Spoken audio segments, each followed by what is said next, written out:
And we're back, everybody. Episode 17 of the Jader and Kyle Show is here for all of your viewing pleasure. It has been a shorter week for us than we usually do. We're recording on a Thursday today, and we'll get to that in just a sec.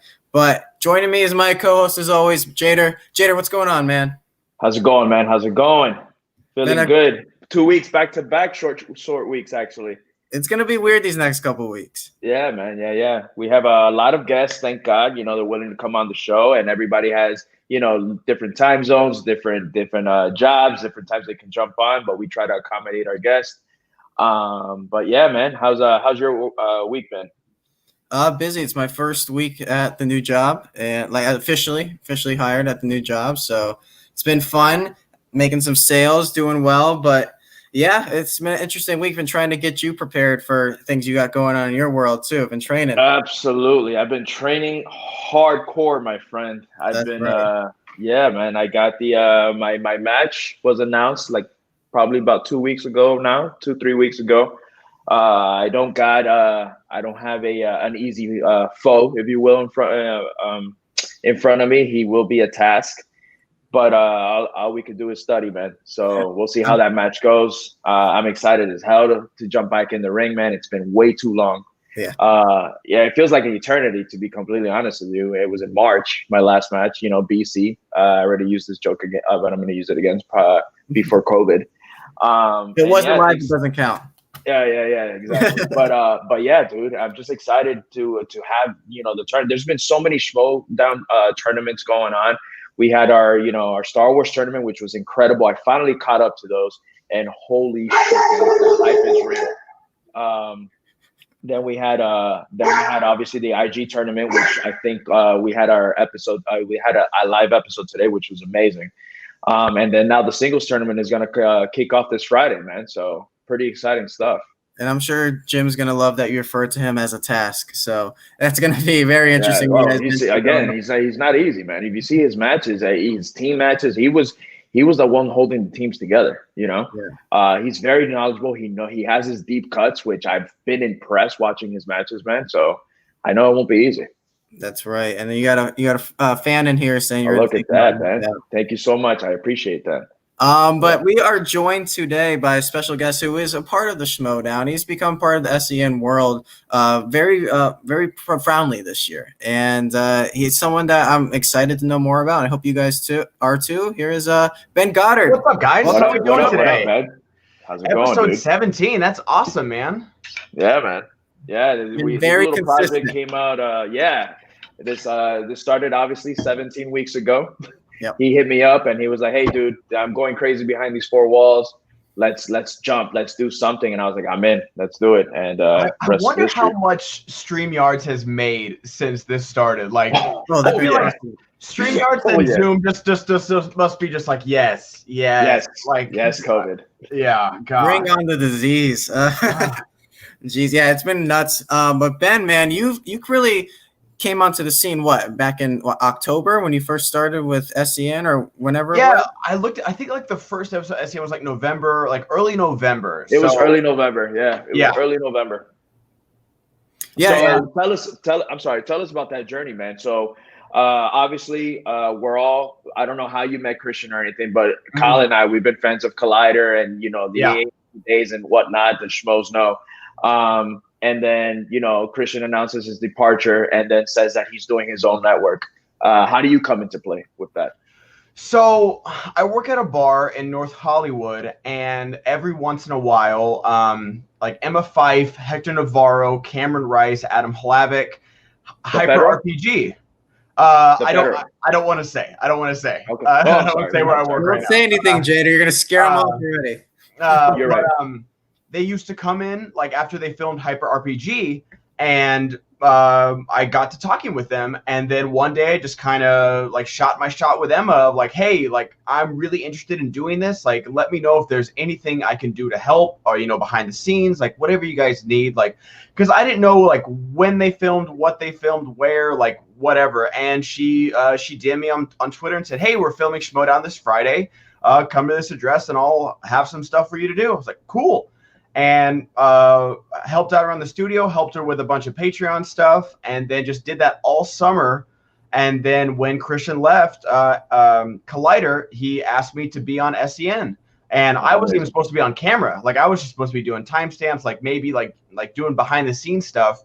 And then I think just one day someone called out and I got on camera, and apparently it went well. So here we are. That's amazing, man. That's a Cinderella story, if you will. Yeah, you know?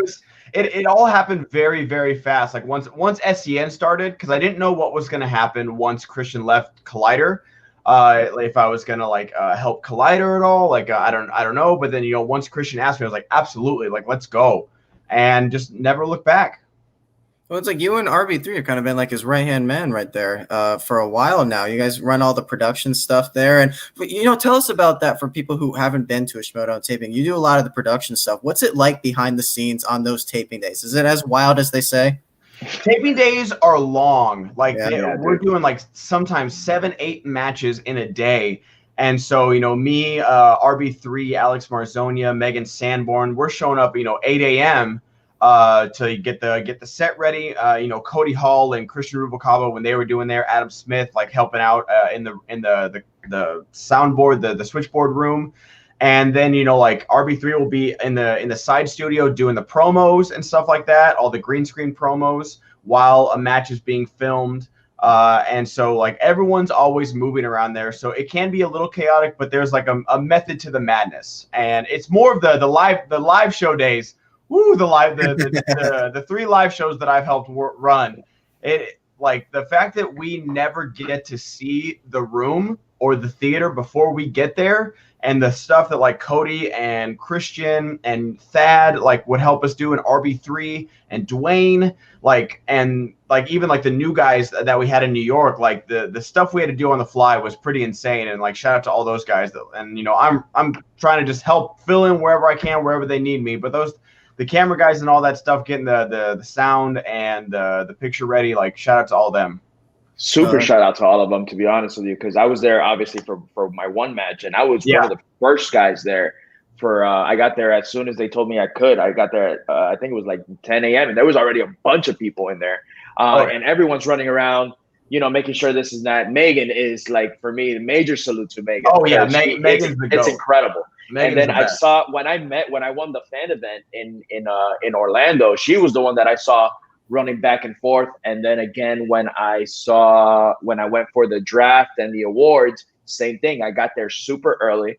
The gentleman I was with had to be there early, so I got there, and it was everybody setting up cameras.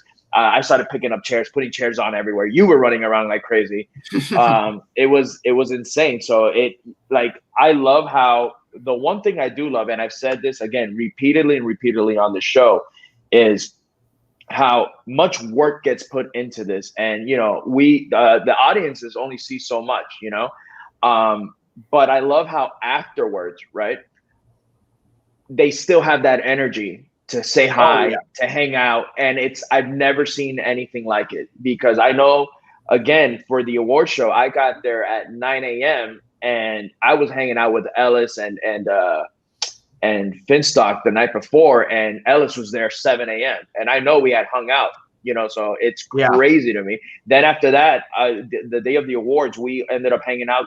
We all went to a bar, hung out. Ellis had a show at the comedy show afterwards, did his bit, 15-20 minutes, came back to hang out with us. It's insane what everyone goes through, and how great the community is so supportive, right?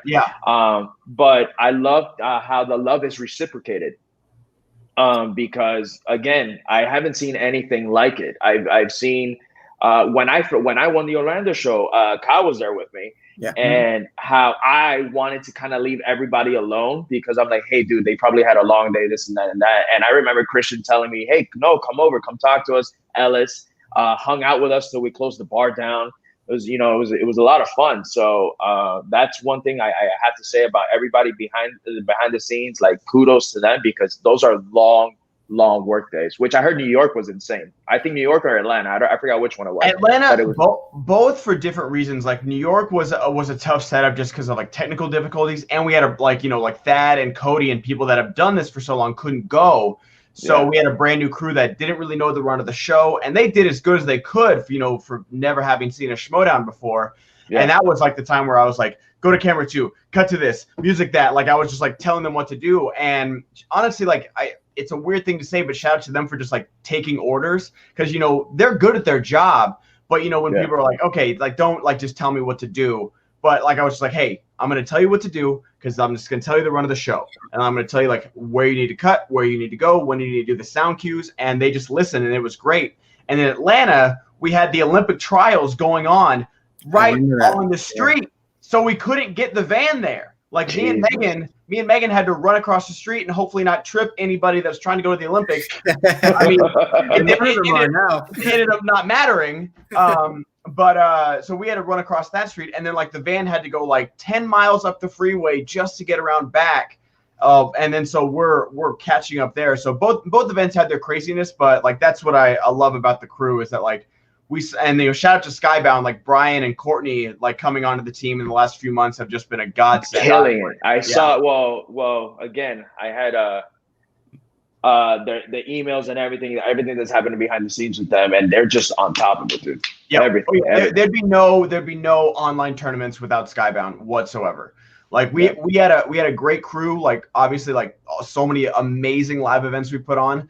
But to do all these online tournaments, to get everyone in line, you know, do promos here, matches here. Okay, go to this StreamYard link. Okay, now you got to be in the waiting. Like all this stuff. It's so much with Skybound, especially with this 36-person tournament coming up. Like if you guys could see the behind-the-scenes schedule of how these things are being filmed, like it would blow your mind. Jeez. Well, Ben, I mean, tell me, your life has changed a lot since October when this all started. Less than a year ago, dude. It's crazy to think that this year is halfway over right now. But your life has changed a lot since then. What's it been like for you, going from where you were before this to now? It's been an adjustment for sure. Like, before, watching any YouTube video, like you'll go into the comments and just like, oh yeah, this is fun. But now it's like any video you're on, you're kind of afraid to go into the comments, because like even if you have like this total innocuous show, like, back in the studio days, where I'm sitting in the corner just kind of taking timestamps, maybe reading the news, maybe saying 1 or 2 comments, and someone's like, yeah, F that Ben, dude. I'm like, I didn't even do anything today. But then, going to the Schmodown and stuff like that, like there's the infamous We're Heels match, like that was tough. I'll admit, like that was tough, but you got to get thick skin for this.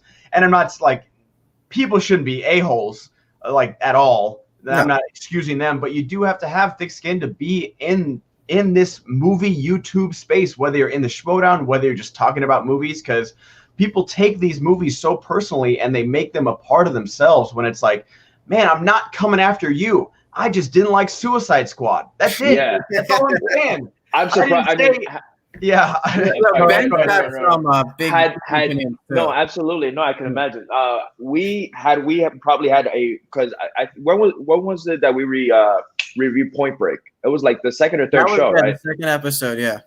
Yeah, and we know that movie has so much love, Yeah. And we were kind of like it. We don't like it. I've seen it from back in the day. It just doesn't hold up for me as well. I understand that it's in the beginning or whatever, but there's certain things that I'm just like, no, it just doesn't work for me. A lot of stupid decisions or whatnot or whatever. And I felt like had we probably had a bigger audience, we probably would have been like getting eaten alive on that stream, Well, I mean, even before this, I've been reviewing movies like for like 4 or 5 years on YouTube, just because I like doing it. And then like every once in a while, like it's like, I think 2 of my videos have like over 10,000 views, and like that's amazing. But most of them are like, maybe before this, maybe like 30 to 40, maybe 100. And then just like every once in a while, I'll just get like this random, like it's like a dive bomb of a comment, like, "Hey, go F yourself! This movie's amazing!" And then they'll just fly away. I'm like, Do you feel? Oh, go ahead. It's like, how did you find my 300 subscriber movie review channel? Like, how far did you scroll down the page looking for like Suicide Squad movie review, and then you found me? It'd be like, I can get away with this anonymous comment on this guy's page. Like, okay, that was necessary. Oh man, it's crazy, man, because we do movie reviews too. We do it for the website we write for, and let me tell you, the worst reaction I got from fans was from Scoop just a couple months ago. I hated that movie, and I had no idea how fervent the Scooby-Doo fan base was. It was insane. Yeah. Well, the movie's terrible on top of that, but then like them all saying it's not that bad. This is for kids. Like I don't care. I want to be entertained. This is like my first new release ever since the quarantine started. Because I didn't see Trolls. I want something good, and I hated that movie. Mark Wahlberg as this Blue Falcon. Come on now. Yeah. I didn't pay. I wasn't gonna pay $20 for it. Like if normal times, that's easily an AMC A-list movie for me, and I have no problem watching it. But I'm not paying $20 for Scoob on VOD. Like that's just a movie I'll skip. I'm okay with that. Like there's other VOD movies that are coming out that I want to buy, but that is not one of them. we actually mentioned that last week actually when Bibbs was on the show. How we were talking about, pretty good film. Your favorite films of the year so far. And he mentioned that that he hadn't gotten around to The King of Staten Island. I said that it's actually one of the films that I enjoyed a lot. And a lot of my friends haven't seen it because the $20 price when it first came out. How they were like, I'm not paying $20 for a movie, and it was like none of it. You had to pay the $20. It was no rental or anything for it. And $20 now, obviously, it goes back to what you said. There's a lot of films that I'm like, I would never pay to see that, but with A-list, I was like, whatever it is, let's let A-list and Movie Pass, for however short-lived that was. Like, because I was before that, I was paying everything out of pocket. Like I was doing it years before A-list and Movie Pass. So as soon as Movie Pass, because I remember Movie Pass existed for a while, but it was like $50 a month. And like maybe like one movie a week or something like that. I couldn't remember what it was. Funny enough, the guy that just commented had it for the $50. So when I told him it was 10, he was like, "I better get some money back. Like I better start getting charged $10 because he's had it for a while, and he's the one that told me about it. I'm like, hey, that thing's like $10 now." Rest in peace. I remember trying to get that. Like I remember signing on the first day, and like the website was crashing over and over. But I was like, I need to get this $10 a month. For a movie a day, like in LA, Unlimited. That's one movie. It's one movie, and you paid for it. And then once that died, like AMC A-list was there to like pick up the pieces and like right away too. 25 with IMAX and 3D movies. Like I've seen before A-list, I'd seen one IMAX movie, and that was Dunkirk, and I paid full price for it and everything. Since A-list, like I've seen so many IMAX films. I saw Avengers in IMAX 3 times. Like it was insane. No. I remember when Movie Pass came out, I thought it was the greatest thing ever. I would try to go to the movies at least 3 times a week, and it was too good to be true. And even when I wanted to see there's a little the IMAX films that weren't allowed, I would just buy the ticket through the Movie Pass, and then I would go to the customer service and be like, hey, I got the wrong movie. Can you change this for the, I wanted to get it. And then I would just pay the $2 or $3 difference and then go see the movie. It was nice. Awesome. That's the way to do it right there. Jader just admitted to a crime on a live show, right? Hey, whatever, dude. They're dead. You know what? It's fine. It's Movie Pass. If Movie Pass would have just been like, hey, guys, we didn't realize how successful this would be, and we are bleeding money. We're going to raise the price to $20 a month for a movie a day. They would have survived. They would have survived, but the fact that they kept doubling down of like, no, we're okay, $10 a month. It's like, no, you're not. You're not okay, and people will pay more. Do you see how successful A-list is? Yeah. And especially with A-list at AMC, like with how expensive movie stuff is, theaters make all their money from concessions. So if I'm not paying $25 for an IMAX ticket for Frozen 2 or a family of 5 isn't, oh my gosh, like all that money's going to popcorn and Slurpees. Of course, and that's the thing. Every time I would go to the movies beforehand, I was like, hell no, this is expensive. I would eat right before the movie and then eat after the movie if I had to, but I would not buy any concession. With A-list, it was guaranteed, and especially when you would start racking up points, it was even better. That was the crazy thing, that you could still get points. Like, I've got so many popcorns and sodas. I'm like, wait. Yeah. Like I was waiting for the catch. Like there was gonna be like a tax break or like back taxes or something. Like I was like, this is too. It was too good to be true. Where Movie Pass actually lost me, where I was super pissed because they ended up doing that one movie or 2 movies a week or 3 movies a week when they dropped out, and that's when Infinity War came out. I was so pissed because I wanted to see it over and over again, obviously. And then I went over to AMC and they were announcing the A-list, and I got it when Fallout came out. When Mission Impossible Fallout came out, I ended up getting A-list. And the thing was that Movie Pass never had, your IMAX or anything. And I got to see Fallout for the $20 that I paid for that ticket anyways. I had a whole month and I got to see Fallout in IMAX. And I was sold. As soon as they told me I can see Dolby movies and IMAX movies included in the 20, I was like, oh, I'm in. Yeah, game over. Like I've saved. I think I did the math one day because I save all my ticket stubs. I did the math one day, and I swear, like, but in the first year, I saved like $1,200 on movie tickets. Like, Incredible. It was something insane. Like, because I was using 3 movies a week. Because like they're in Burbank, they have the 3 theaters, and some will play those smaller films, like while the big theaters will play all the blockbusters and stuff. So even the independent films, only like maybe like the Lighthouses were still like only at the ArcLight Hollywood or something like that, where I have to pay out of pocket to go see. But everything else, like it was at AMC, like they were having everything, so I was seeing everything. It was great. I geeked out when I saw the ArcLight when I went to LA. I like super geeked out because I heard so much about it, obviously, and I was like, I gotta see a movie there. But the weekend just flies. They have all the good stuff over there, Jader. We just have a bunch of AMCs. They do a bunch of crap here. But yeah, we've been lucky enough where I was that guy, Ben, where I was spent because I have this passion for movies, and going to the movies is an experience. I miss it so much. I really do miss it. But I would when I would do my budgeting. If you can call it that, I would make sure that I had and if 2 great movies were coming out or 2 movies that I really wanted to see, I would budget those $40 for the movie. I lost my fucking train of thought. Sorry. I gotta ask you, Jader, like we'll totally jump off. I gotta ask about your fan match because I put you at 2-0. I've said it plenty of times. Like I said it before your Brittany Young match. I said it after your Brittany Young match, and going up against Vavida now, who's a very strong opponent. Like I think it's gonna be a great match.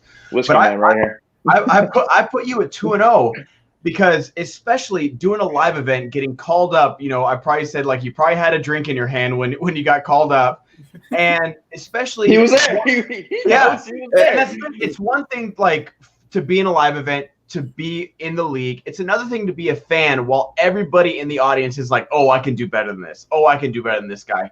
How was playing in that one? Like, was it tough to like center yourself, to calm down? I can walk you piece by piece of what's going on. The story is really good about it, man. So I kind of fell off on the Schmodown during seasons 5 or 6, around about five.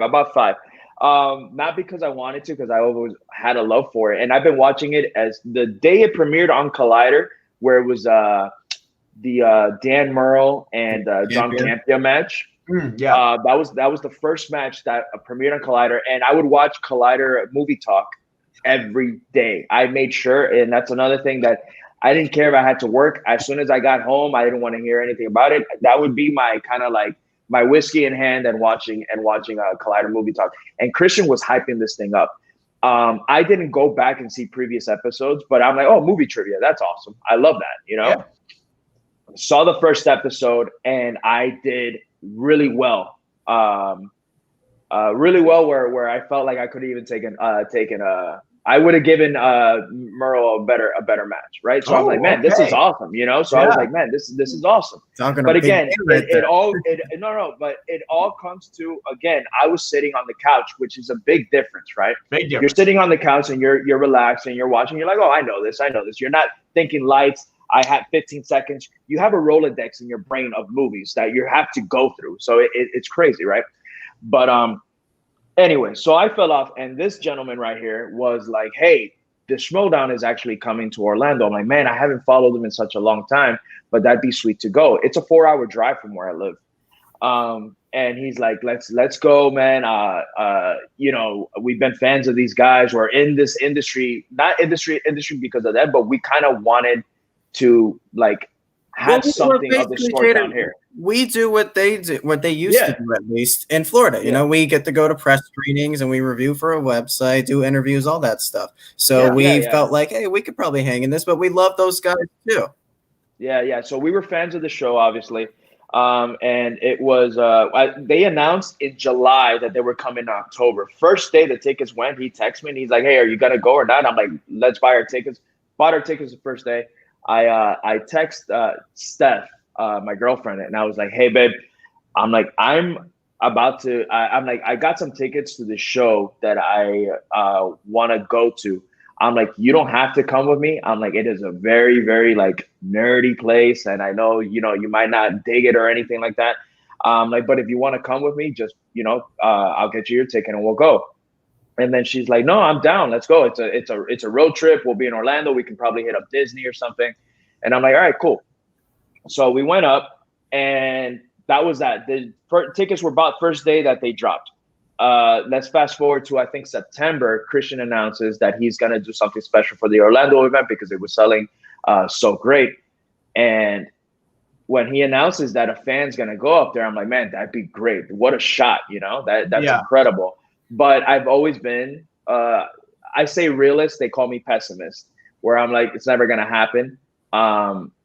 So I was like, all right, whatever. No practice, no nothing. I didn't know anything. I never in a million years that I think that was going to happen.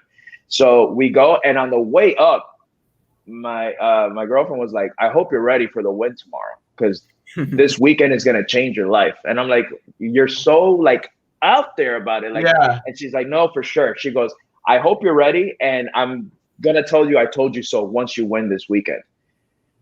Whatever. We get there. As soon as we get there, I didn't get the meet and greet or anything like that. Times were a little tough back then. And then one of the guys that we rode with did do the meet and greet. So Kyle and I, we all met up in line. There was a huge line. I thought I got there 2 hours early, and these guys are camping out from before. I got there at 1, and there were already people lined up.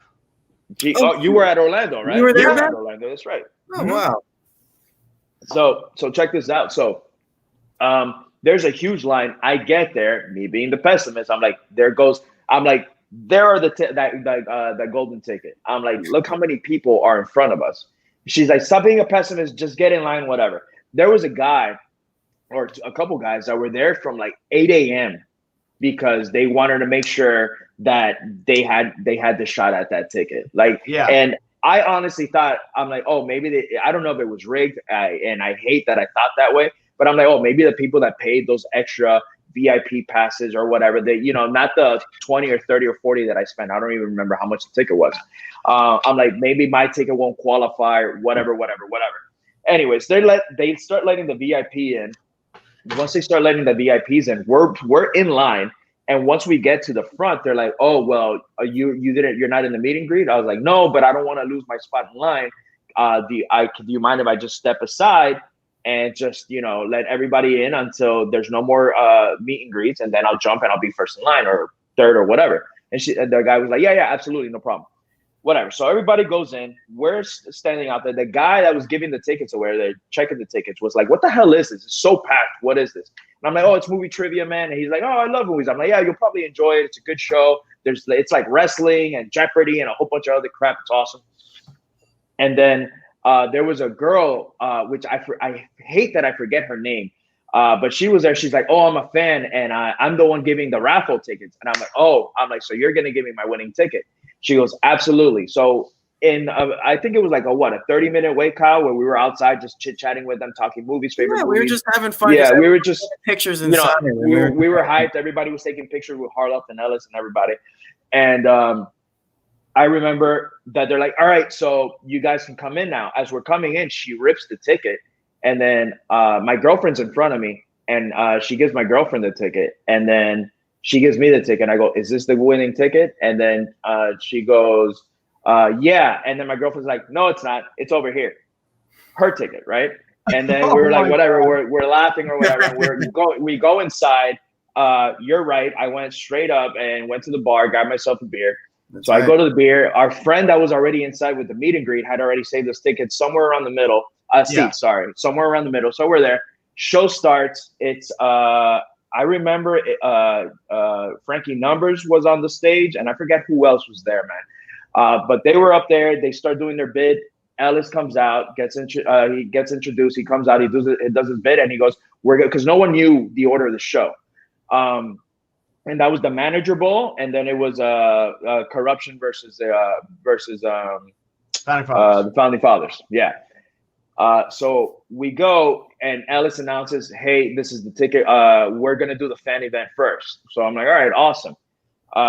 Everybody's there. Everybody's looking at their ticket, obviously going, super hyped. And the first number gets called up, gentlemen, and my number's not even close. And I was like, "All right, whatever." So I'm already like about to like toss the ticket. I'm like, "Yeah, it's never gonna happen."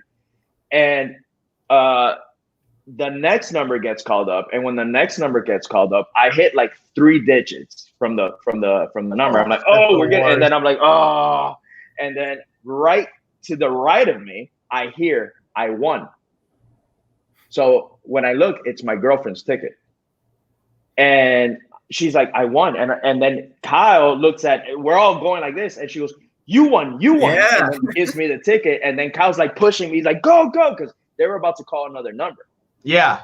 And I get up and everybody starts clapping, and it's the most surreal, as cliche as it sounds, slow motion. I'm like, what the hell is happening? Yeah.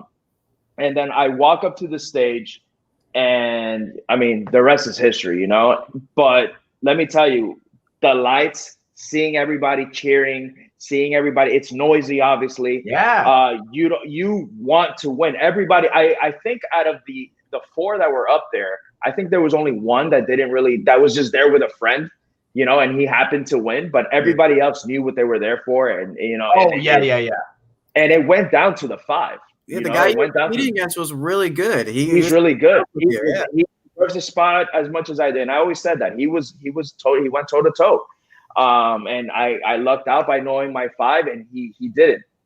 And again, the rest is history. But I had to focus. I mainly focus on them because everybody's going crazy, and I'm there like trying to concentrate, because I had the one question that I knew, and he knew I knew, but I got stuck with was who's chasing Rick Deckard in Blade Runner? Like, what are they called? Okay. And replicants could not come to my head, and I super clutch. Thank God I knew the show. I looked at Ellis, and I'm like, "Do we get JTE rules?" And he goes, "I'll allow one." So with that JTE rule, it clicked, and then I said replicant, and there it goes, man. Well, Jader, it's crazy, man, because you're one of the few who have done now a show in the studio. You've done a match in live event, and now upcoming you got the match online. Yeah. Obviously. Like, what's the difference between all 3 of those for you? Like, which one's the most stressful, do you think? I think the live event was the most stressful, and it was because it was my key in. My ticket in, and it being a fan of the show, it was just a surreal experience. Like I said, like, these are guys that I watch almost every day. I try to watch SEN live as much as I can. This was before then, so I whenever there was a Schmodown, I was there, and I ended up catching up before the show because I'm like, I got to get back into this. And I started noticing that the questions were getting harder as time goes. It gets harder, because there's only so many questions that they can repeat, or, we have way more movies, and then we're getting into like super side characters now, which I kind of love and hate at the same time. Yeah. But being on stage and being able to just shake Mark Ellis's hand was surreal for me. I remember when I was sitting on the chair, I was like turning around, and there was Harloff in the back. There was cops there. It's people that I obviously see behind the scenes and on the scenes, and I was like, man, they're right there. And I remember once I won, if you replay that video, I blacked out. Like, I did a whole Will Ferrell. You weren't saying anything. Your face was blank. And I was like, oh my God, right? And then right after that, I was supposed to get off stage, but Harloff calls me over. He's like, congrats. He's like, let me introduce you to Dan Murrow. And I went and I shook Dan Murrow's hand and Roka's hand right away. And Bobby Finstock was there. It was just so crazy. And I'm like, man, I drove 4 hours to see these guys, and I'm literally there. And then right after the show, I was able to hang out with them, which was mind-blowing for me. But that, I want to say, was the most stressful, because it was my way in. Now, and it just kind of equals, to be honest with you, because then I started thinking I need to win my first match in studio, because, hey, sucks to say, I live in Florida. I live in Miami, where if I don't do well, Harloff is not going to call me back. If let's say Brittany Young is a celebrity, you want to get that, that word of mouth. If she lost, you'd be all right, or if, let's say someone like you, Goddard, you're in that circle, where, hey, if you lost, you lost, it is what it is. You'll catch them next time. For me, I had to prove myself to be able to stick around, to be like, hey, no, this kid, he's good, or we're gonna keep him around, because I want to stick around, and I have a passion for the game. I know I can bring another level to it. I watch a lot of matches where it's, let's say like your greats, where you have your Bateman's first matches, your Kalinowski's first matches, the Outlaws' first match, where I'm like, holy crap, like everyone, just got so much better. So if I'm playing at a level like this, how much better can I get if I stay dedicated? Which is something that I've been doing. I've been trying to, like, ask out, man. I've been trying to study up. Like I said, gym is not an easy task. And it's wonderful to be here. And I'm really happy to be just part of this community. And they've been great, I got a lot of support. Like, one of the first comments that I got in here was, you're Jader, I have no doubt in my mind you'll beat Jim. Way to go. Like, it's just great stuff. So, Ben, does that answer your question, man? I know Jader can be a little no. I really did want to know that, because I haven't played a live event or anything like that. I got in a studio match, and I got my 2 online Intergeekdom matches. But also, now, like, trying to look at the bright side of this whole thing, like, this online stuff is perfect for you, because you're right. Like, if I had lost, I probably would have gotten shelved a little bit. But, there's always a chance, because, I'm always in the studio. Like, hey, we need someone to fill in. Someone called out sick. Like, do you want to play somebody? Do you want to do this? Do you like, okay. But you're right. Like, it's the same with, with Andrew DeMolanta, especially with Andrew, because he's in Star Wars. He lives in Orlando. He lost. Like, who knows when he's going to be able to get back out there? And same with everybody. James White was supposed to fly in the weekend everything shut down, and it would have been the same with James. He was in LA when everything shut down. Yeah. It's insane. It's insane, man. I lucked out because mine was the week before. Yeah. So I was supposed to fly out. I flew out, recorded my match. I was supposed to come back to Miami, hang out for, live my life for a week. And then free for all was a week before, and I had my number for free for all. So oh yeah, same. And it was not a good number. Well, I mean, we can say it now, I guess. What did you have? I had number 9. Oof. I had 26. Yeah, I had 9. I had a good number. I had a good number. Like crazy, because after I had a singles victory at the time, and I don't even, maybe my first teams match had premiered. I honestly don't know. It might have just been the RB3 match, but I was like, okay, I gotta make sure if free for all comes before these 2 teams matches, then I gotta make sure I go at least like 10 rounds or something like that. Yes. Pull little, like, at least what Brendan Meyer did, where he didn't do incredible. Dan, but he went quite a few rounds, and because Brendan lost to 2 rookies. He lost to Paul. He wasn't going to be seen, but then once he did so well at the free for all, Bibbs was like, hell yes, I want this kid as my partner, and then the rest is history with Shazam. It's crazy. Well, like, one final Schmodown question, then we'll get into our movie. We had Barbarian on about 2 weeks ago, and he's a rookie as well, just like both of you guys. You're both rookies too. I feel like this is the most interesting rookie of the year we're going to have coming up, because for a while, Ben, it was looking like you, Robert Parker, and Barbarian were like the 3 front runners, because Jader's on this side of the country. He can't really get in there too much. But then Parker loses, and now you're not in this tournament that's coming up, the singles tournament. It feels like the door's open for either Barbarian or Jader to make a run right now to make a statement for rookie of the year. I mean, what are your opinions on that? Because I feel like this has been like one of the best crops for rookie of the year. I think Barbarian's got a slight lead over me right now, just like with his extra win in Intergeekdom. I've got the team's wins, but it's wide open, because if Jader makes a run, if James White makes a run, you've got, Vinny's up there at the top with Sabrina, and Jen Kemp is a rookie. Out on the other side, you got Adam Collins and Andres Gallegos. Anybody, if Jader beats Jim, that's a big win. And then if any of those other rookies that are in those play-in games make it past their first round, make it past, who is it? It's either Bibbs, Roca, Dan, or Ethan Irwin. If any of those, let me tell you that there's a lot of first rounds where you're like, what the hell, dude? Yeah, that's where all the rookies are, besides Jader and Barbarian.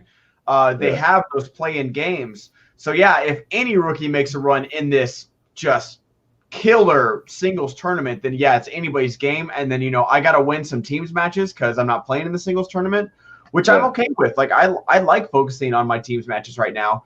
And I'm glad like James and Tom and Paul and Rachel are all in the tournament for me. And I'm totally okay with that. So I got to win the games that are in front of me too. But that's the thing is that, last year, if we ended the voting last year, Mike is player of the year because he's double belted and he's got he's one match away from playing Paul in New York.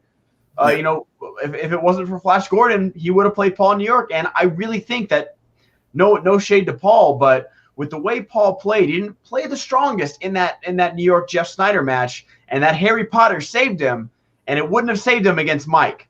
It wouldn't have saved him against Mike. And so he might have been triple belted. But the rest of the year happened. He lost both belts, one in really bad fashion at Spectacular, one at Orlando that you guys saw.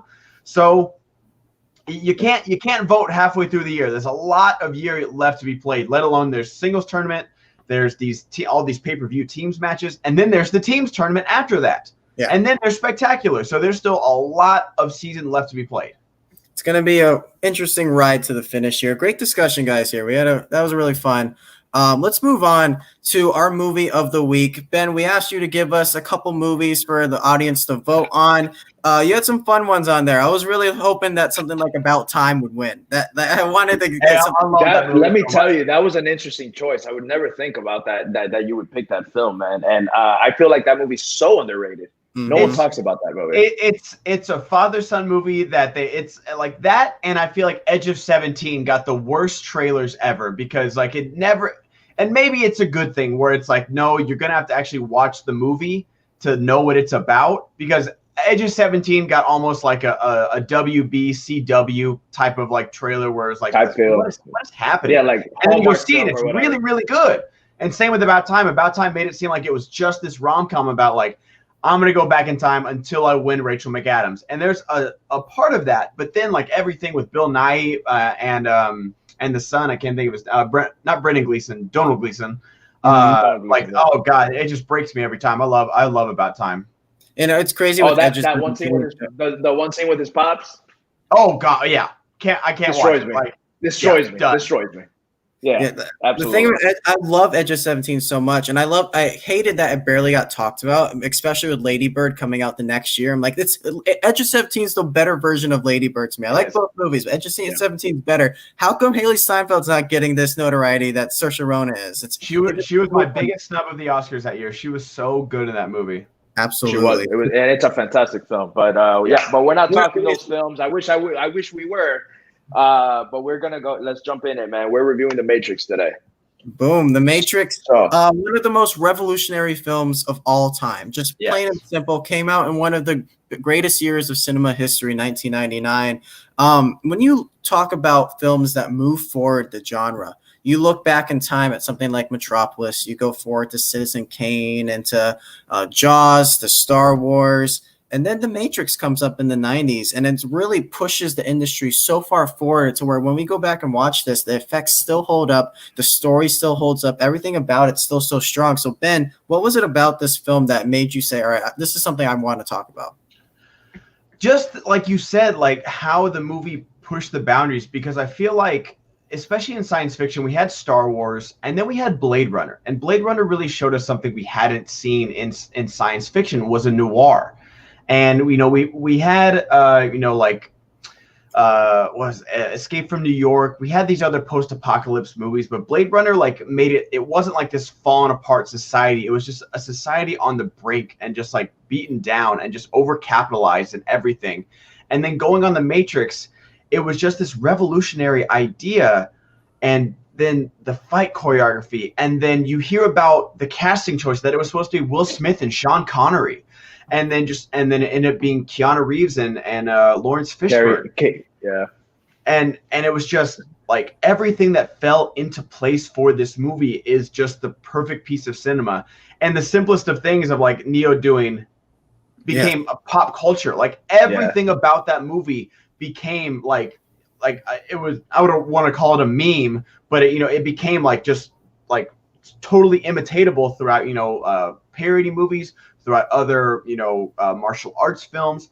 And just like how they shot the slow-mo scenes, like, with the panning frames, like all around that. And just the filmmaking about it, the storytelling, like the CGI. I watched it in Dolby, like it got re-released in Dolby or sometime last year.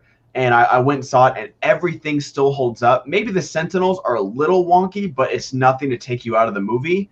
But it's I hesitate to say films are perfect because, then you just open up the floor to be like, well, actually, I'm like, well, I don't really care.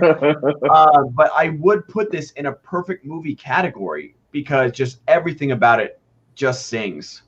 It's crazy too. And you want to talk about like famous moments, the whole bending backwards to dodge bullets, that's still talked about in movies today. People still like make references to it. It's all over the place. Let's get into the Keanu Reeves of it all.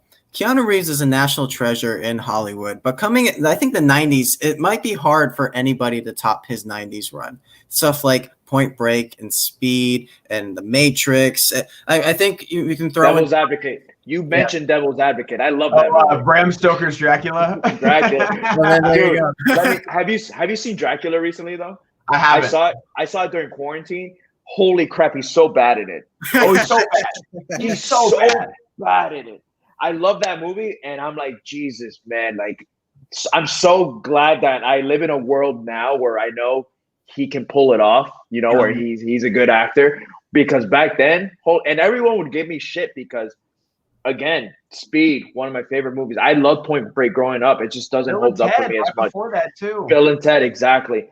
Devil's Advocate. A lot of people haven't seen Johnny Mnemonic. I fucking love that movie too. Like I had like this thing for Keanu Reeves. One of the things that you guys had mentioned, I didn't get a chance to talk, was I feel like this is a blueprint for what action films became. Yeah. Yeah. Everybody just started grabbing from the Matrix, and everyone copies it, but no one has succeeded like the Matrix. This movie came out. I remember when it came out because it was my friend's birthday the day after. So I saw this movie opening weekend without knowing what we were gonna embark. To be completely honest with you, we went to the movie theater. I was 12 years old at the time, and his parents were like, "All right, so pick whatever movie you guys want to see."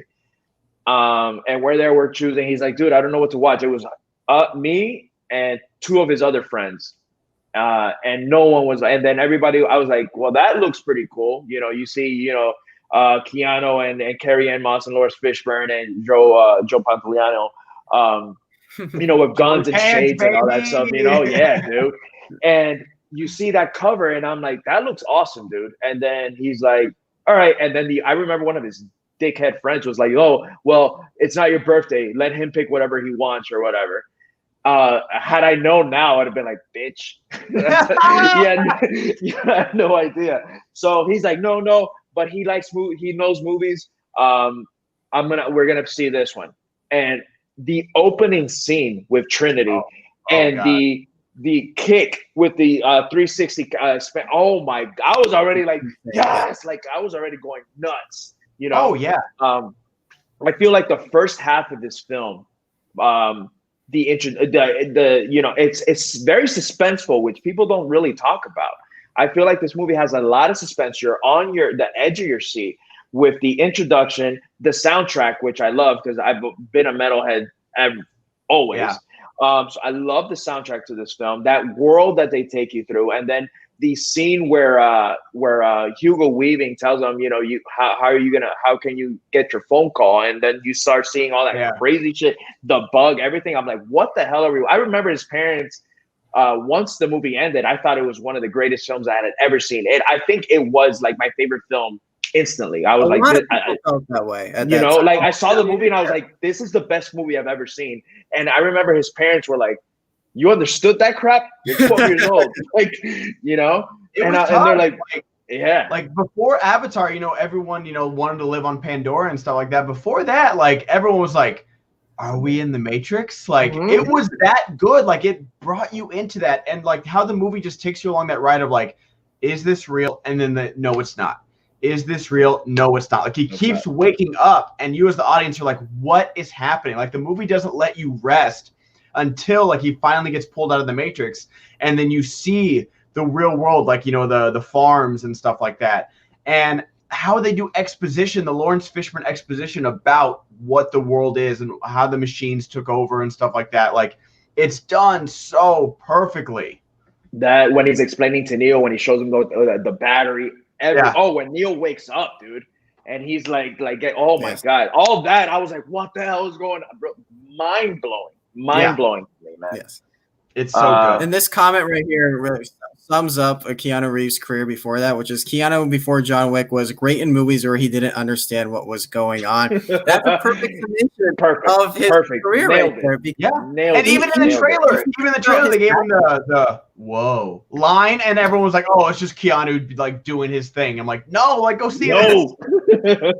His acting should not put him as famous as he is, but for some reason, he makes it work. He has that charm that very rare few people have that has kept his career going for such a long time. And The Matrix was just one of those perfect scenarios and situations for him where it all came together. Yeah. I think it's terrific to look back at this and like, man, Keanu Reeves, he was crushing in the 90s and he's crushing it today. Absolutely, man. Absolutely. Keanu Reeves cannot be understated. That is happening currently. Like, with John Wick, you know, with Always Be My Maybe, with just everything. And the fact that, like, finally all these behind-the-scenes stories about him are coming out of, like, how he cut his paycheck in half to finish the trilogy. Like, how he, like, still rides the subway and gives his seat up for little old ladies. Like, everything about this man, like, just screams perfection. And that's been going on for a long time, because he could even cut his paycheck for Devil's Advocate to get Pacino on board. Because Pacino's obviously was, you know, they were asking for a lot of money, and they're like, oh, well, we're going to get someone else. He's like, we need him to finish this film. I won't do this movie without him. So you cut my check and then give him whatever the hell he needs. And the subway story is amazing. And he's had a very sad life as well. You know, where his sisters passed away from cancer, if I'm not mistaken. His wife died in a car accident. River Phoenix was his best friend and passes away. It's crazy, his life story, and he's still just a genuine 100% person, like exactly what you just said. Still rides the subway, being a movie star. It is what it is. He's a crazy big movie star, especially now with the Wick films where he's just kicking ass, you know. So he's probably one of my favorite celebrities of all time because of the the stories what we get from him, and not only that, just the stories that you hear of how humble he is. You know? Yeah, exactly. And there's hundreds of more that we probably don't even know about, you know? Absolutely. So, two other people we should talk about before we get into the categories here. The Wachowskis. They've had probably the most wacky careers I've ever seen in cinema. Yeah. Because you think about it, like, we'll get to Apex Mountain and all of that eventually down the road, but this is where they really hit the scene, was with The Matrix. And then they have all these very unique stylized films that found an audience very late after their theatrical run. You think of something like Speed Racer. Speed Racer is now loved by many, but it wasn't loved by people at the time. At all. No. At all. You know, I was one of the few that actually liked that movie when I first saw it. I thought it was exactly like the cartoon that I grew up watching. So I thought it was phenomenal when I saw it. And I was telling everybody how much I loved it, And everybody was like, did you see the same movie? That shit sucked. And I was like, the hell did you see? It was exactly what I was expecting from a Speed Racer cartoon. In fact, there was I think, if I'm not mistaken, they were supposed to be attached to making a Johnny Quest film. And I was dying for that. Yeah, dude. Because of what they did with Speed Racer. And now I feel like everybody just loves Speed Racer. It became like a cult classic, but it happens with a lot. Blade Runner wasn't loved when it first came out. I'm seeing it happen right now with Jupiter Ascending, another film they directed. People did not like that movie when it came out, and I've seen like Bibbs. He's pushing the charge. He's leading the wagon. Ascending. I think he wore a shirt during the Schmodown of Jupiter Ascending at one point. I mean, it's doing the same thing. These films find an audience years after. I know people who like Cloud Atlas. Like, that's another big one that people talk about. So I think the Wachowskis, going from, at the time they're the Wachowski brothers, now they're Wachowski sisters. They've had a very interesting career in Hollywood, and for them to still be as prominent as they are today, they're directing Matrix 4. That's coming out soon. It just shows like that's the staying power of them. But if you guys don't have anything else you want to say, we can jump into the categories here. Yeah, let's do it. Yeah, let's go. Let's go. All right. So let's start with the big one. Best scene. there's so many scenes you can choose from. There's so many nominees you can think of. All the fights, all the action sequences, the discoveries that happen. I went with the subway fight between Neo and Agent Smith. When you just see them flying around the screen, this is what I love about the entire film. Is everything so exaggerated whenever they hit something or they punch something? They can just destroy buildings and punch concrete. That I love it so much, and just to see Neo finally. That's all thanks to the Wachowski brothers, because of the world they created, where they're like, hey, well, anything can happen in a computer world where everything can be manipulated, right? And then it's just an excuse for them to make this badass action film where everything, gravity is not defined or anything like. It's just very smart on their part, I feel. And we got all the punches and the cement blocks exploding, flying on the ceiling, all this stuff. Phenomenal, dude, phenomenal. Go ahead, sorry to interrupt. That's gonna be my pick, Ben. I mean, what do you go with here? It's I'd love to pick a scene of dialogue. I'd love to pick the exposition scene of Morpheus, but for me, it's the dojo fight. It's the program between Morpheus and Neo, because we see the beginning of the film, where Trinity makes the big jump, does the big kick and everything like that. But by that time, we're like, okay, we haven't seen much since. And then like the run up the wall, the kick that Morpheus gives. And this is where Neo truly shows how fast he can be with like the kung fu. And especially that, like, just the fact, and that the lead up scene to it of like that you can download things into your brain to learn them. You don't have to learn them. You just like sit in the chair and someone puts a spike in your head and everyone's like, oh, there's jujitsu. And just like, I know kung fu. And I know kung fu. Yeah. We have a comment. I actually posted that Laurel Jordan. She put, I know kung fu when we started talking about it. Love that line, actually. Yeah. And so just that whole fight and how Morpheus, and like, he kicks the crap out of him, and then he was just like, how did I beat you? And just like, he's totally in control, and he's trying to teach Neo at that moment. I love it. Jader, what do you got? All right. So if you ask 12-year-old me, right, what is the best scene in The Matrix? I'm going to say the lobby scene, hands down. Hands down, the lobby scene, 41st floor, started spraying everybody, crazy stuff. Now, 34-year-old me, I would have to say it's when Cypher's betraying everybody. That scene till this day gets to me every time that, and you don't know what's going on. You see the whole deja vu. They're all acting, the wall, the agents are coming. And you're just, and even now, I know what's going to happen. And I always wait for that scene, and I'm at the edge of my seat and I'm like, hell yeah. I absolutely love that scene. So that's definitely my pick. The betrayal for me is one of the best things. It makes you think too, like, what would you do if you were in that position? It's not like he's just a terrible person and decides to throw everyone away. He's looking at the circumstance. He's kind of terrible. Well, I mean, looking at the circumstance he's in, he's like, what are we going to do? What are we really going to do to overthrow these things? Are we really going to accomplish anything here? Probably not. So I want to live my best life I can in the Matrix. And if that comes at a cost of tearing down my friends, that's what I have to do. It sucks, but it's also something you think about as an audience member. Let me tell you, and that's a great scene where he's talking to Agent Smith, where he's like, I know I'm not eating this steak. That's a great scene. And it's all dialogue again. And where he tells him, I don't want to remember anything. I don't want to remember it. And I'm like, holy shit, these guys are really going to be good. Someone important. Like an actor. Like an actor.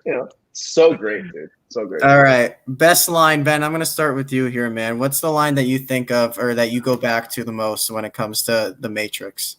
I think it's when, going with your scene about the train fight, and it's Morpheus saying he's beginning to believe, and then when just like Neo turns around and then realizes what he has to do to make these choices. But I mean, it's tough. Like it's hard to pick best scene. It's hard to pick best line because there's just so many. Like I know kung fu. Like, and then just like Morpheus responds like, "Show me." Like Lawrence Fishburne. Morpheus is fighting Neo, and everybody just runs out, dude. Oh, so great. Yeah. Good stuff. All right, I'm gonna go with here something that kind of defines how we are as an audience going to it, and it's Morpheus with Neo saying, "I'm trying to free your mind, Neo, but I can only show you the door. You're the one who has to walk through it." That's for us too, because this movie's very complicated and confusing to people who don't want to accept it. But once you do accept it, then that movie, it just becomes mind-blowing. You love it so much. So it's really like, it's a reflection on the audience there saying, if you guys just give this thing a shot, you're going to love it. And that's how that, I mean, so that's the line I go back to. There is no Jader. spoon. No, I'm just kidding. No. I love that line, but no.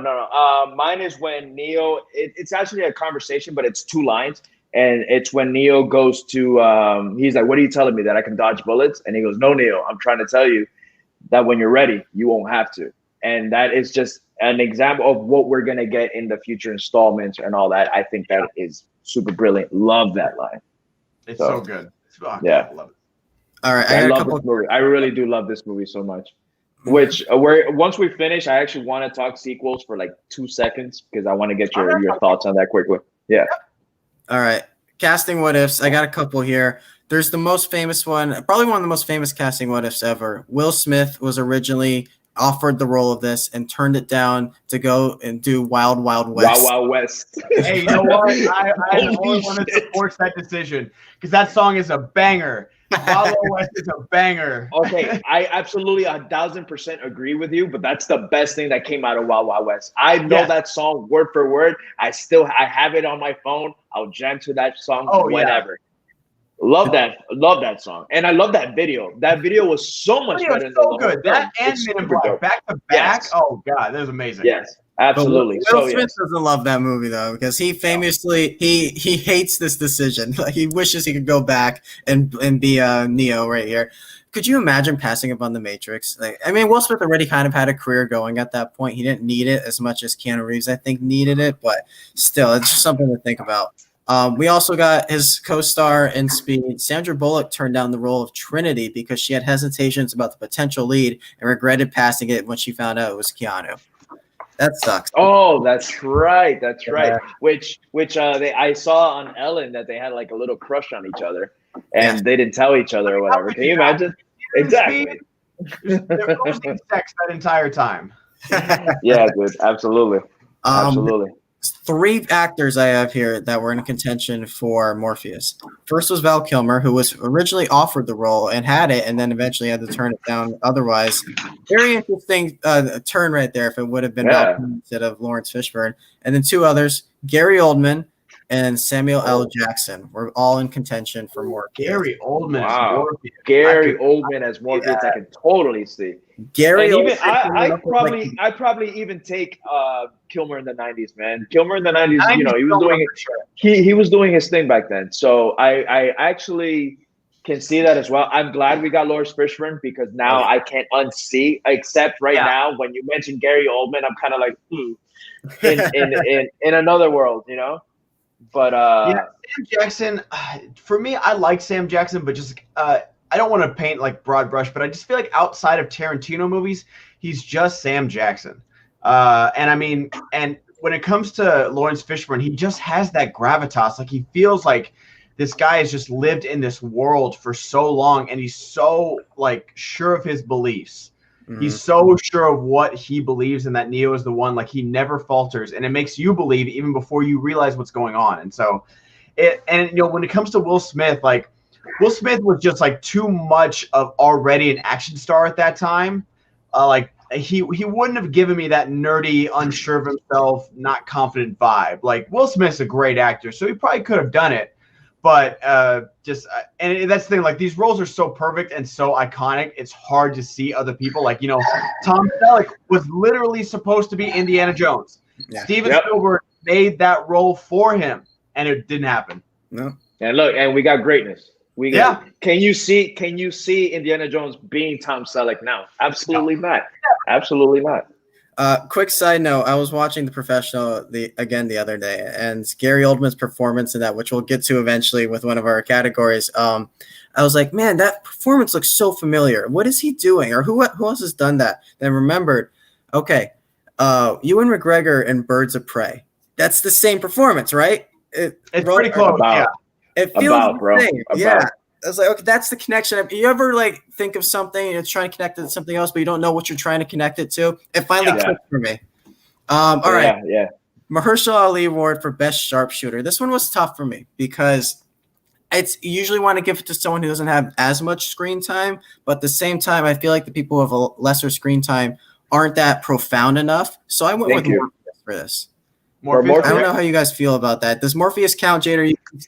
Does he count? I actually didn't go. I didn't count him. I went Joey Pants with this one. It's hard. I haven't It's hard. It's hard. It's hard, to be honest with you. I got it. Don't worry about it. Go. Sorry. Go ahead. But that scene with Agent Smith, and it's hard not to go. I know he's in so much of the movie, but Hugo Weaving as Agent Smith, like, even, we'll talk about the sequels later, but he couldn't get to that level that he got in the first one. Like, he's so good in this. Like, I didn't know who Hugo Weaving was at the time. But then, 2 years later, when he popped up in Lord of the Rings, I was like, "Oh my God, it's Agent Smith!" Like, it's Agent Smith. I called him Agent Smith for the longest time. Oh yeah, absolutely. For the longest time, I was like, and I was like, eventually, I have to know this guy's name because he's not going to be Agent Smith for life. But he was always, every time I saw him on screen, I'm like, "Oh, Agent Smith, Agent Smith." Yeah. So I get that. Trust me. But yeah, I mean, it's a category, to be honest with you. You can give us your reason why you feel like he was a sharpshooter. But I feel like he's just in the majority of the film. That's why I went with Pantoliano. I'm gonna go with Thomas Anderson's boss for his company. That one scene, because I don't know if, like, the boss and Hugo Weaving, I don't know the actor's name of the boss. The boss. I don't know if they got together and, like, kind of worked off each other, because that manager is so similar to Agent Smith in every way, in, like, his mannerisms and how he's, like, degrading, like, he keeps calling him Mr. Anderson. Like, there's just so much similarity in this one tiny scene, and he really leaves an imprint on the movie of, like, where Neo's life is. Like, that, yes, in his free time in, these dark alleys, he's Neo. He's this badass hacker that, makes back-end deals and, will get caught by the FBI. But during the day, he's still just a 9-to-5 drone. Yeah. And so, like, that one scene, that one office scene, you never see him again, really just like beats that point home without making it seem like this overbearing thing that you'd see in other movies. It's just one scene, and then, like, it's so similar to Agent Smith for me. Yeah. It's I like that. See, I was kind of lost on this one because I really didn't know who stood out the most, and so I went with Morpheus. But he's probably in the movie way too much. So we'll go over that. The Bill Murray Award for Best Cameo. You can even say, go ahead. Sorry, go ahead. Sorry, I cut out for a little bit. Tank, I like Tank in the film. Marcus Chung. He was good. You have him, and then you think, I mean, we're talking spoilers. You think he dies, and then he comes back out of nowhere, and he's the one still controlling everything. So you can even give him no offense. I have the actor's name. It's like on the tip of my tongue. Harold Porneau or something like that. I don't quote me on that. Obviously, that's definitely wrong. But he does a good job in the sequels, but you really do miss that actor. I liked him a lot, so I agree with that one as well, Jader. Yeah.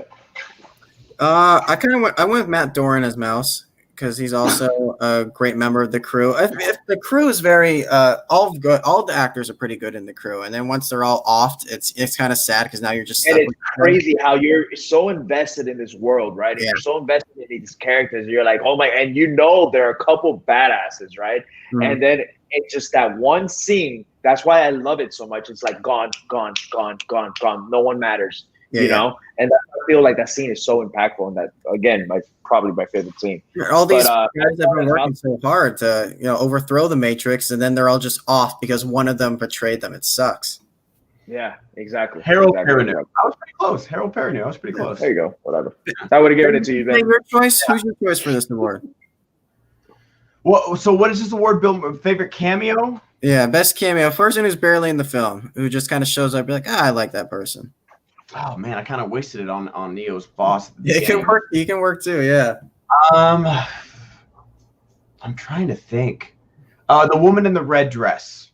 Because how they illustrate how someone can move in and out of, how the agents can move in and out of every single body is the perfect, especially with how that scene is filmed. And if you notice, they broke that scene down where there's twins. there's twins, there's identicals throughout the entire scene.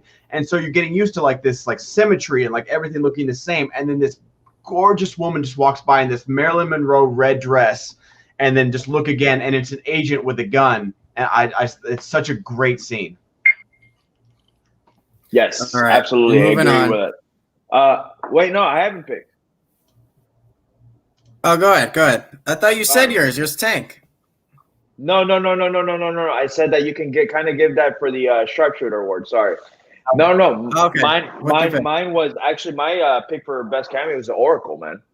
I felt like that scene is crazy impactful. Yeah, you're right. That's the answer. Yeah. The Oracle for me. I thought that was gonna be unanimous, to be completely honest with you. No, you're right. I think you definitely win that one, especially when she's like, "Don't worry about the plane." He's like, "What plane?" And he breaks it. He's like, "Really gonna blow your mind is if I haven't told you about it, would you have still broken it?" And everyone in the theater was like, "What?" Yes, bro. Like all of a sudden, like heads exploding everywhere. It's so great. Let me do a quick shout out because I'm on the comments right now. Okay. Dude, your following is insane. Let me tell you, man, because everybody that's been commenting has been the whole bandit, the brigade. This guy just jumped in. He's like, sorry, just heard Ben was on the show. Needed to show my support. Heather P has been commenting throughout. John Pierce, everybody, hello all. In the chat the entire time. It's great. It's been crazy. It's been crazy. I got a fellow star over here in front of me. Yeah. But yeah, dude, it's been great. So thank you for your support, Ben, honestly. But all right, so what's the next category, Ben? All right, the next one I had to clear my throat for. The Gary Oldman Everyone award for overacting. Ben, we like to say every week that this is a category that is 80% compliment, 20% insult. We love these people for overacting. It's usually for a good reason. This is where I bring in Joey Pants, specifically for the steak scene. He's going hard on that steak, and he's having the time of his life. I was listening to an interview with him just recently where he was revisiting The Matrix, and he actually ate all those steaks. They just kept putting in new steaks in front of him over and over. You blame him? Come on. No. Right? It was a medium rare steak. That they want to eat. No one ever brings up that steak because he's got that big old chunk of meat on that fork describing that it's not real. And then that bite, shout out to the sound editor for that bite because it's so good. Yeah. He's easily my choice for this. I don't know who else is overacting in this. Jader, you gotta. Mine was it's more compliment than it is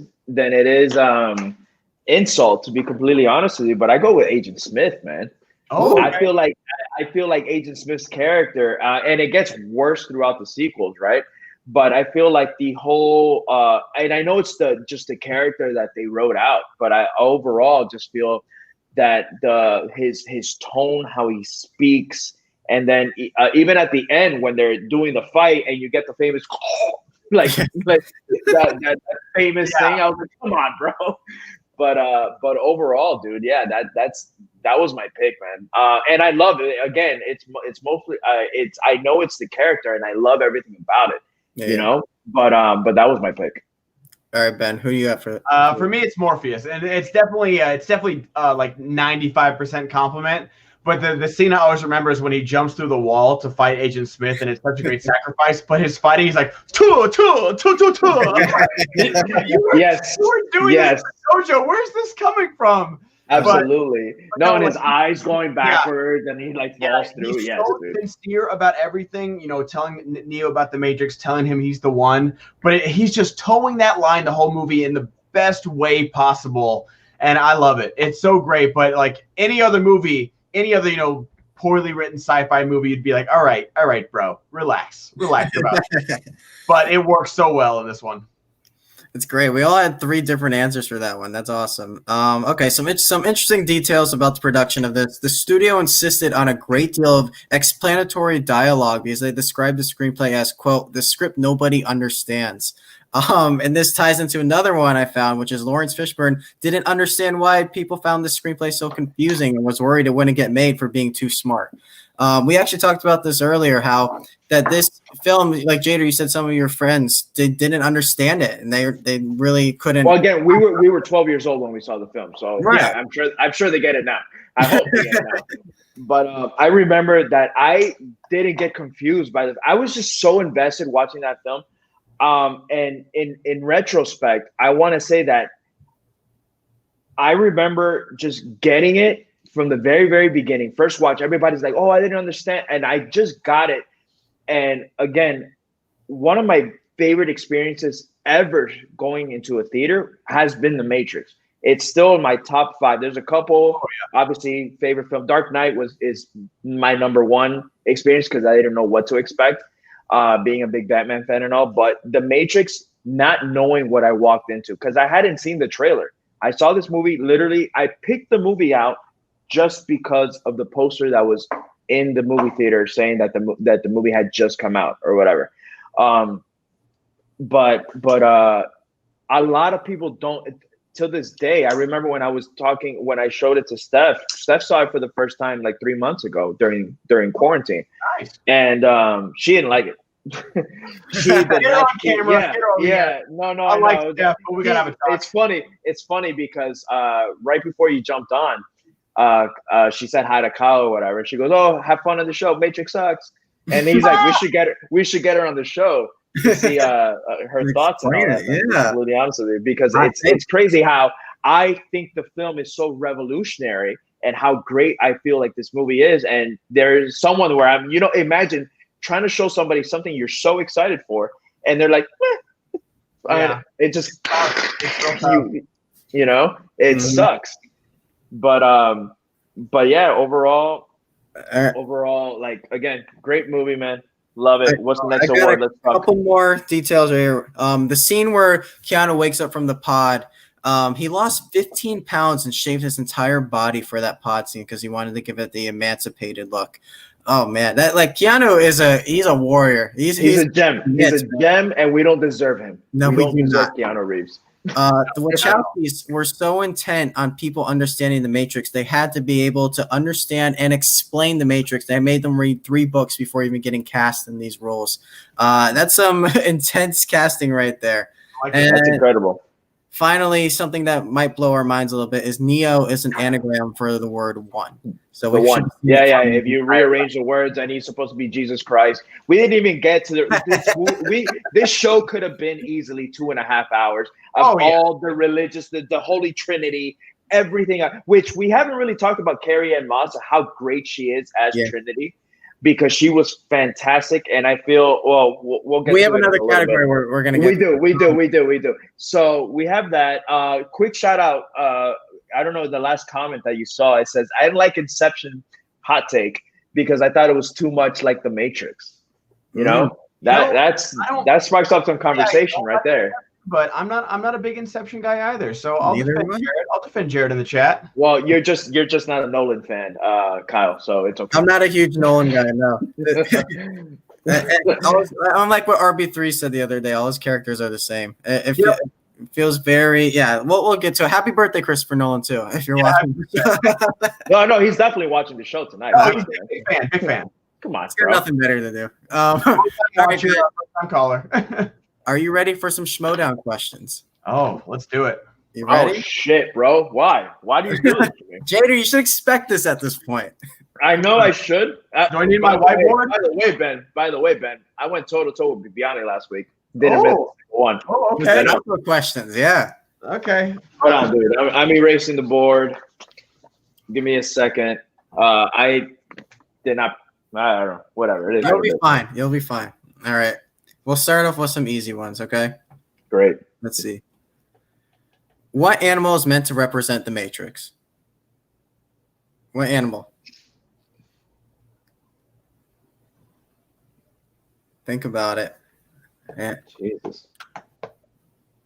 5, 4, 3, 2, 1. Jader, no? Nope. All right. Ben, I put a bird. White rabbit. Yep. Well, yeah. It's on the cover, Jader. I'm a fucking idiot. Yeah. That sucks. All right. Another easy one for you guys. What is Neo's real name? Very intense right here. Great radio for everybody. Great radio. All right. 3, 2, 1, and flip your boards. Thomas Anderson is correct. All right. Let's go to a little difficult one. So every scene in this film has either a blue tint to it or a green tint to it, except for one that has a yellow tint. Which scene is this? Jesus Christ, dude.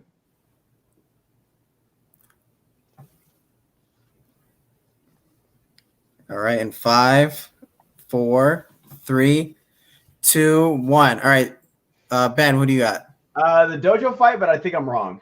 Dojo fight is correct. Jader, what do you got? Motherfucker, you're right. You are right. I put the scene with the Oracle because there's yellow in there. The reason why is because there's another detail I found out is everything that's in the Matrix has a green tint to it, and everything that's out of the Matrix has a blue tint to it. The only scene that doesn't have, it's not in either one of those things, is the Kung Fu scene. So that's where shit. Deep cut. That's a deep cut. That's dope. Oh, yeah. All right. What is the name of the company Neo works for? Oh, this has been a thing before, and I can't remember it. Was this a question before? No, what Video Drew does her Video Chronic quizzes. I think she did one with Ace and Vinny, and they asked this question, and I don't have it. Maybe multiple choice, I'd get it, but I don't have it. I don't have multiple choice for you guys. Jader, you have any idea? Taco Bell, bro. I don't fucking know. Mega Cortex. Mega Cortex. That's right. Yeah. All right. Final one for you guys. What number apartment is Neo's? What number apartment? We have people playing along in the chat here. Yeah, man. Initech. That's not the answer, John Pierce, but good try. Initech. Nice. What is the number of Neo's apartment? And 5, 4. Repeat the question, bro. Repeat the question. What is the number of Neo's apartment? You don't need to repeat. You heard me. Shut up, bro. You need a hint? It's 3 numbers. No. All right. No. It's 3 numbers? Okay. I think I got it, but I don't think so. All right, Ben, what do you got? 101, like coding? He got it. It's 101. 101. Yeah. All right. Tougher week for you this week, Jader. Yeah, dude. Yeah. That White Rabbit one, man. I should have fucking known that. I'm such an idiot. All right. We have 2 more categories here. Apex Mountain. Right. This is the point in someone's career where they're at the top. It could be either something where they're most well known for, or they can do whatever they want in Hollywood. This category can go out to multiple people. I feel like there's a lot of people we can talk about in this category. I want to start with the Wachowskis. I think this is absolutely their Apex Mountain, bar none. Because the Matrix sequels we can get into right now if you guys want. They weren't well received at all. People didn't like them, and they really soured people on this franchise for a while. And then you talk about Speed Racer and Jupiter Ascending and Cloud Atlas. They're not really as well regarded at all as The Matrix, which is a cultural touchstone in cinema history at this point. So that's why I think the Wachowskis is easily their apex. I have to agree. Like it's hard to say. Maybe I'd say Lawrence Fishburne. Like he's had a great career since then, but I haven't. And I mean, honestly, until recently, you could honestly say Keanu until John Wick. But with the Keanu songs, it's not that anymore. So I'll say Lawrence Fishburne because he hasn't had a role like this with this much gravitas and meaning, and just like he's just carrying this movie, like with all the exposition and all the leadership dialogue and everything. I go Lawrence Fishburne. And Jader, this is also the moment we can talk about Carrie-Anne Moss too, because that's my pick. All right, go for it. Yeah, so Carrie-Anne Moss was my pick. Sorry, guys, I'm like pouring up in front of you. I see that. But Carrie-Anne Moss is hands down my pick, to be completely honest with you. I feel like this was the height of her career. I know it doesn't necessarily mean favorite, but I feel like that she hasn't topped The Matrix. Do you name me any other film that topped this or her performance in this? You know, like I in the top of my head. I can't name one, to be honest with you. I remember being super hyped when Red Planet came out with Val Kilmer and her to go see it because, you know, I was like, oh my God, it's Trinity, it's gonna be great. And that it wasn't well received. I don't hate that movie, but it's very forgettable. It's a fun movie. But that's definitely my pick for this. But again, you can argue Lawrence Fishburne. Definitely argue the Wachowskis. Yeah. Here's the thing about Carrie-Anne Moss. You see this quite a few times in Hollywood where someone is great in a big movie, and then you're like, oh, they're going to get everything now. People are going to be offering them roles left and right, and then it just, for some reason, doesn't work out for them. And I think someone like Rosamund Pike, she was great in Gone Girl, and then she should have been huge afterwards, and just for some reason, she hasn't. She hasn't grasped onto that. Same thing goes to Carrie-Anne Moss. I think the last thing I saw her in was Daredevil or Jessica Jones or whatever. She was in Jessica Jones. So like she never really took off. She got very small roles, I feel, after that. Again, she was in Disturbia. She played Shia's mom. Memento, with Joey Pants back in there. Nolan film, obviously. I feel like it's great. Chocolat. Have you seen Chocolat? I've not seen Chocolat. It's lovely. I always take that from I Love You, Man, because I love that. I love that movie. And he's like, he goes, I finally saw Chocolat. He goes, it's chocolate. He goes, oh, it was lovely. It was lovely. Chocolate with Johnny Depp? Yeah, dude. but nothing has topped The Matrix, in my opinion, for her career. You can even you can argue the Wachowskis or even Lawrence Fishburne, but they've had John Wick with Fishburne at least, and Wachowski. Ant-Man. I feel like Ant-Man too. Wait, what? Oh yeah, Ant-Man. I love how I swear to God, Marvel has to start paying me for Ant-Man. Every time Ant-Man gets mentioned, this guy is just on that. He feels you should have seen him when Ant-Man and the Wasp was coming out. How he was saying he was going to destroy every single Marvel film that was going to come out. I got to represent the little guys. But yeah, man, I feel like that's apex for me, man. It's Carrie-Anne Moss. Again, all great answers, but when you talk apex, like their height of their career, I don't see anyone else. Because even with Cloud Atlas or Jupiter or Speed Racer, they're getting that cult following at least. I feel like no one's she's not putting butts in seats, is what I'm saying. Yeah. And I guarantee you, when Matrix 4 comes out, because she's playing Trinity and this what are they called now? The sisters or the siblings? I think just the Wachowskis. I think like the Wachowskis. All right. Well, Matrix 4 is gonna be huge. Yeah. Huge when it comes out. Absolutely. I think we should talk about Keanu Reeves one more time here, because we did have this Apex Mountain discussion for him when we talked about Point Break, Jader. Point Break definitely wasn't his apex, but I feel like Matrix is one we have to have a conversation about, because to me it's either this or the John Wick franchise where he's in right now. Well, Ben hit that nail on the head. Pre 2014. I promise you that I would have said The Matrix hands down. But since we got John Wick in 2014, and it's crazy because it was, I don't want to say back-to-back Reeves films, but I saw John Wick and I've said this on the show, without seeing a single trailer. They asked me to review the film. They're like, hey, we have a screening for it. Would you like to review the film? And I'm like, absolutely. I went to go see it, not knowing what the hell I was getting into. And I immediately forgot Matrix. It sucks to say, but I saw John Wick and I was like, this is Keanu Reeves' best film, best performance. I was just so hyped about it. Well, kind of how I got out of the Matrix when I was 12 years old. Yeah. So, and this was right on the tail of like 47 Ronin. So he'd been doing these action movies and they just haven't been well received. And so, like I would honestly, outside of John Wick, like this, I mean, I think now is probably peak Keanu just because everyone loves him. Now with the internet around, he's always going viral for this or that. Like at the video game awards, like, oh, you're amazing or whatever. I love movies. Yeah. And so like there's just more access to Keanu, so it seems like he's bigger.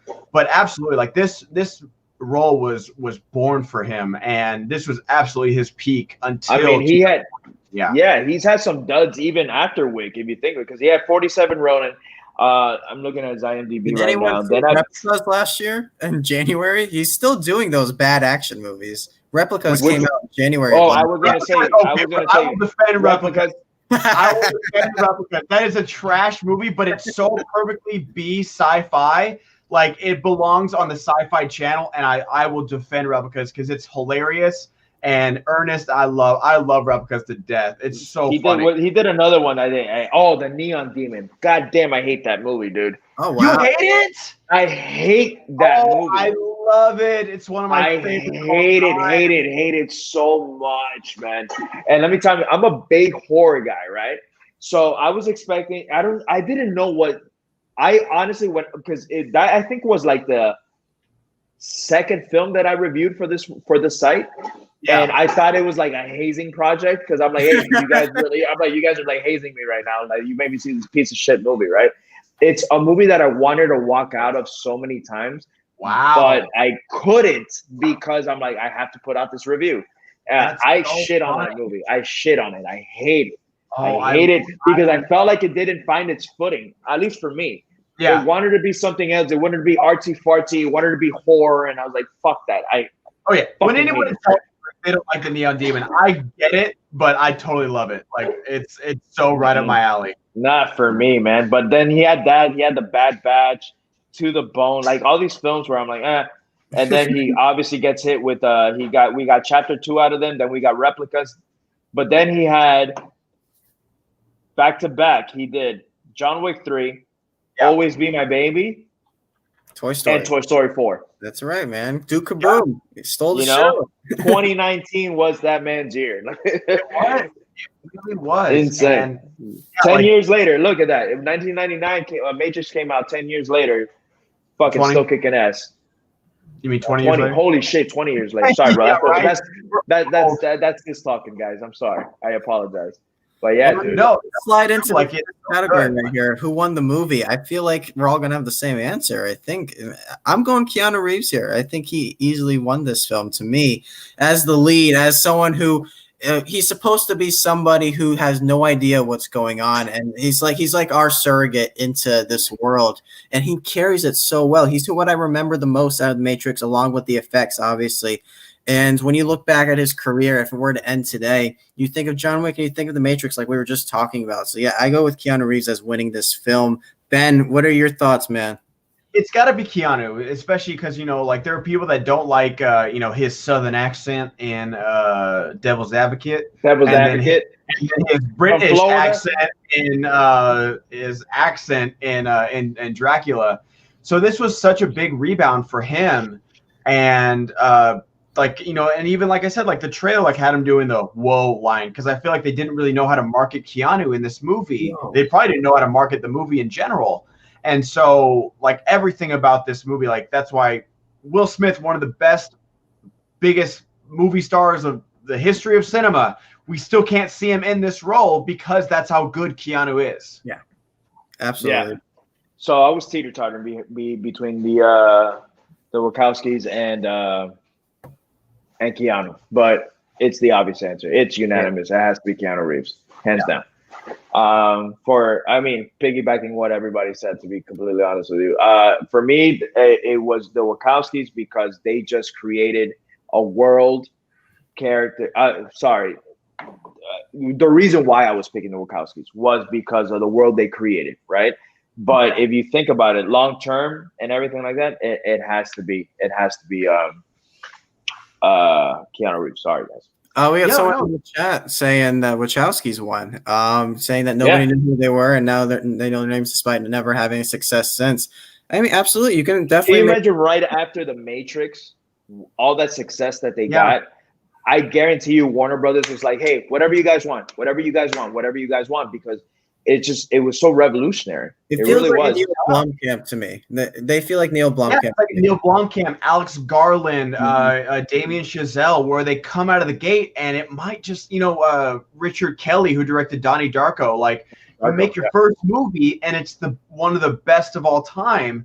Mm-hmm. Where even Jordan Peele, like a lot of people feel like Us was such a big step down from Get Out. Maybe it's just because of their expectations or something, but when Jordan Peele came out with Get Out, it's one of the best movies in the last 20, 25 years. Yeah. And so, where do you go from there? You can only once you're at the top, you can only go down. Exactly. I want to do a face-off episode soon, Kyle. So a little sneak peek because I definitely want to jump on that kind of Get Out and Us because I have so much to say about both films.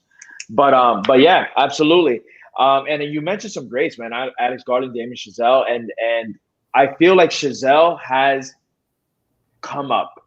You know, Yeah. Alex Garland, Annihilation. Not a lot of people like that movie. I love compared to. It's great.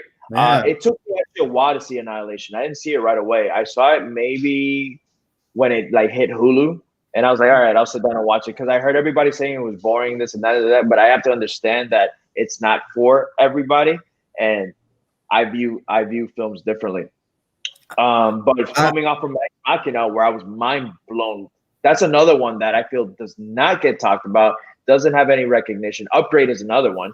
Upgrade does not get talked about, and Lee Whannell kills that directing that movie. Oh yeah, Lee Whannell's so good. I can't wait for like Invisible Man was great. Like I can't wait for the Wolfman with Ryan Gosling. He's doing Wolfman, yes, dude, yes. I cannot wait for what they if they're building that world. They're going on the right track. Forget obviously the Mummy film with Cruise. Oh God. Yeah. So that's gonna do it, everyone. That's the Matrix right there. Great discussion. That's gonna do it for episode 17 of the Jader and Kyle Show. Ben Goddard, man, thank you so much for joining us. I hope you had a great time. Oh yeah, it was man. So much fun talking Schmodown, talking one of the best movies of all time. It was great. It was so much fun, guys. Anytime. Thank you so much, man. And shout out to Brigade. Shout out to the Brigade. Yeah, holy shit. I love them. Holy shit, dude. They're amazing, man. They're amazing. So this is for you guys. Thank you so much. And yeah, that's going to do it for the show tonight. Thank you so much, Goddard. Whenever you want, if you have anything to plug in. Yeah, go ahead. Just twitch.tv/the Ben Goddard, guys, where I'm streaming, 4 or 5 nights a week. So if you ever want to swing by there, come on by. Sounds good to us. Jader, it's been fun, man. Another great episode next week. We don't know if we're doing it Thursday or Sunday next week because there's a big Schmodown match happening on our usual Friday. So we don't want we don't want to get in the way of that. We respect the Schmodown. So we'll figure it out. Next, this whole month of August is just like pure pay-per-views on Schmodown. It's gonna be tough. Was it Smets and Chandru next Friday? So yeah, and I'm playing next Friday. That's right. So yeah, we're not gonna go up against you guys. We're gonna. No. But thank you again, everyone, for watching, and we will see you next time on the Jader and